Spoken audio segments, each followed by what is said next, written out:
It was a hot evening when we met. The air carried the scent of damp warmth, seeping into everything: skin, clothes, thoughts. Thailand, a bar by the coast. The flickering candlelight reflected off the water's surface, which lazily kissed the shore. The night seemed to have no beginning or end, only this moment, this fleeting instant in which everything became possible.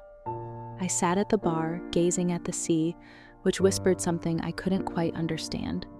I had distanced myself for a while, searching in this place for answers to something that had always lingered in my soul. I was there, but not entirely. My body was in that warm air, but my soul was wandering far away, lost in its own desires. And then he entered. I felt it before I even saw him, something in the air, as if the whole place trembled. He was like shadows on the water, vanishing just before dawn. Before he even raised his gaze, I knew that meeting him would change everything. A boy, unlike any other. I don't know what brought him there. Maybe searching, maybe running away, maybe he had no destination. But what I sensed was something I couldn't name. Isn't it strange? The sea that never ends. And us. Do we ever find the end? Or maybe it's not about finding it, but about traveling. His words shook my soul. I don't know why, but I felt that this question wasn't just a riddle. It was an invitation to another reality. I looked at him, and in his eyes, there were 1,000 stories, 1,000 moments lived, each one carving a wound in him. And yet, his face held peace. A peace I felt, as though his heart no longer had room for unrest.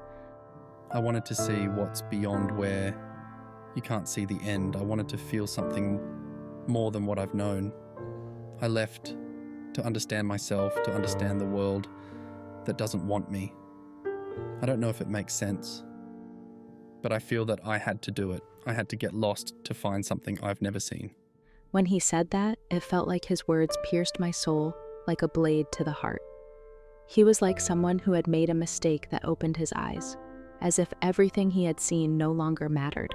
What mattered was what he felt in that moment, in this strange place that seemed to exist outside of time. And then I understood. He wasn't searching for answers. He was the answer. With each moment we spent in that bar, I felt my heart beginning to change. What he said had an inner rhythm, like a song weaving our fates with a single breath.